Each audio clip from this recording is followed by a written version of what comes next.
How about you? I'm Hank. Welcome to Hamiltonville Farm.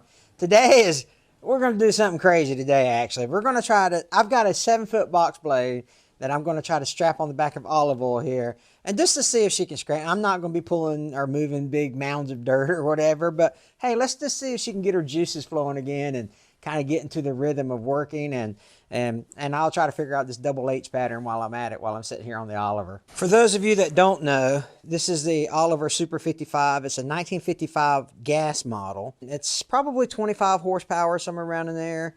And it's got, well, we got it from a buddy and we got it cranked up or whatever. But I'm telling you, it's funny because I'm going to leave the Cherry Bomb muffler on it, exhaust vertical stack there, and the mailbox letters. I'm gonna leave that on there just so I can answer comments from all the viewers that say, man, take that stupid looking Cherry Bomb muffler off that thing, or man, get those mailbox letters off that thing. I think I'm gonna leave it on there just so y'all can look at it. Right? Eventually we will get it replaced, but not no time soon, probably in the summertime, to be honest with you. But but man, the comments I get about the muffler and the mailbox letters is pretty comical at times. So I'm gonna get this thing fired up. I'm gonna check the motor oil. I'm gonna check the gear oil. I'm gonna check to make sure I still have coolant in it, and let it warm up a minute, and we're gonna get going. It's gonna be awesome. I love it. Maybe I should start out with a rear blade instead of a box blade. We'll see. We'll see what happens. All right, let's see. Engine motor oil still nice and clean from the last time we changed it. Of course, I ain't got but about 30 minutes on it. All right, let's see here. Oh yeah, I got plenty. Perfect. So we're good on motor oil. All right, let's check the gear oil. All right, check this gear oil because it tells me right here on the casing to check oil level daily. Oh, it needs some. Let me add some gear oil right quick. It's just a little low. Hold on. This is always the fun part.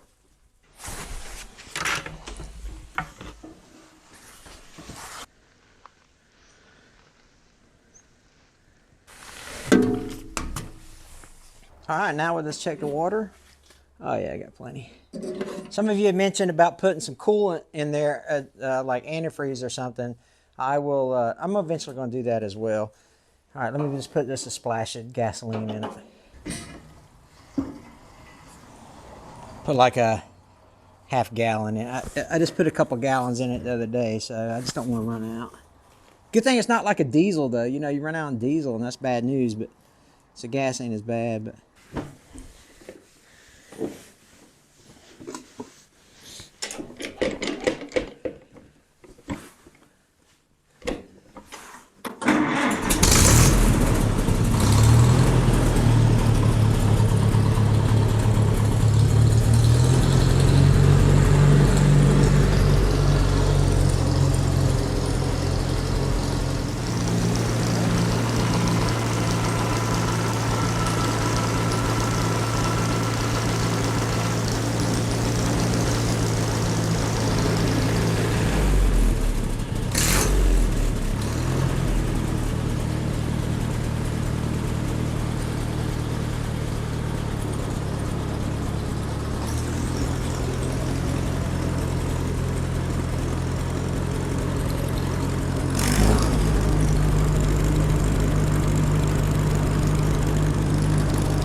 Okay, let me ask you guys something.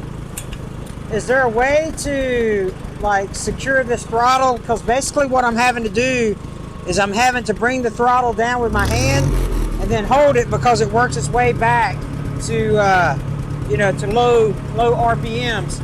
So I got to figure out how to make my throttle stick to where I need it to stick or whatever. But I don't really want to overwork the Oliver here, so I'm gonna put her back in the barn because I got a couple questions I need to ask you guys.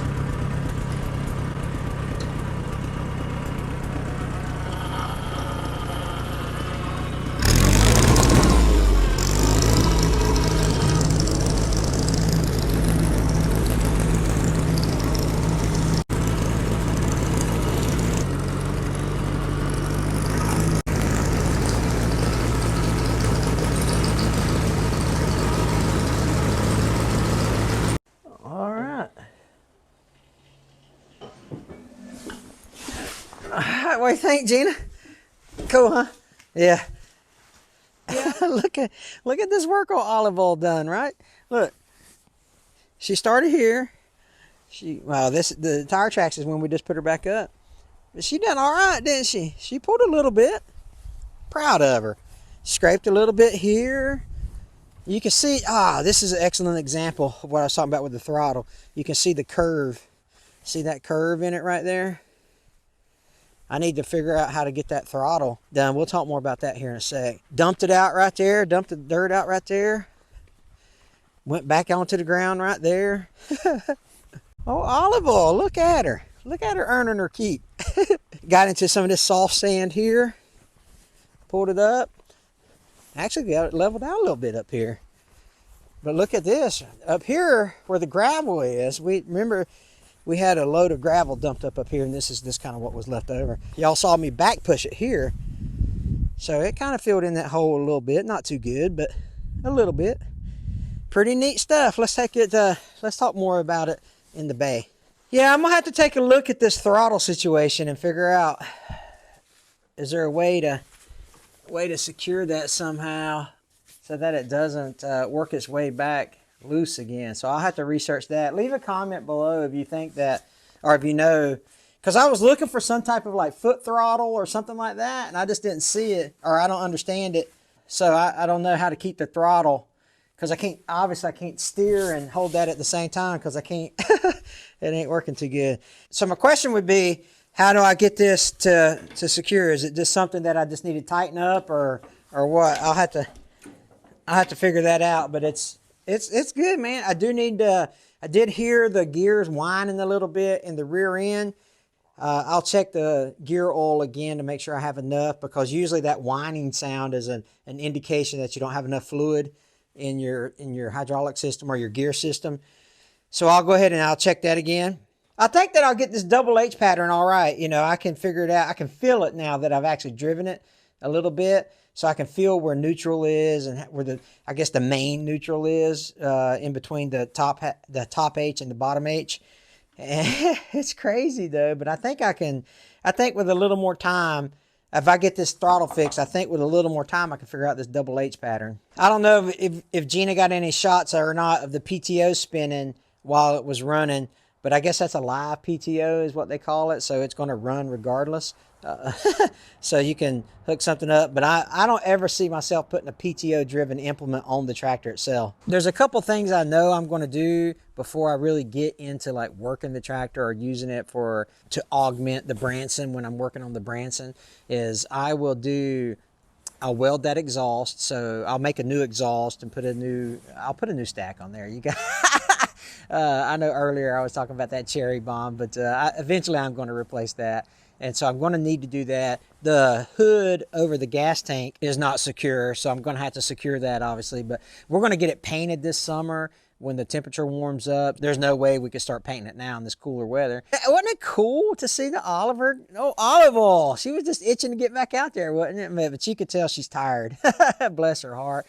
But there's some things, that we can do to kind of just keep her going, keep her sputtering along, and I think that she'll be a good addition, if nothing else, just for fun. I mean, hay rides and getting kids up here on the farm and, you know, putting them on a trailer full of hay bales and stuff. I mean, me and Gina love doing that kind of stuff. So it's going to be, you know, I don't ever see this thing doing any more real work. She's had her time in the field, you know, and she's paid her dues. So now it's just time for us to love on her a little bit. Maybe a parade or two.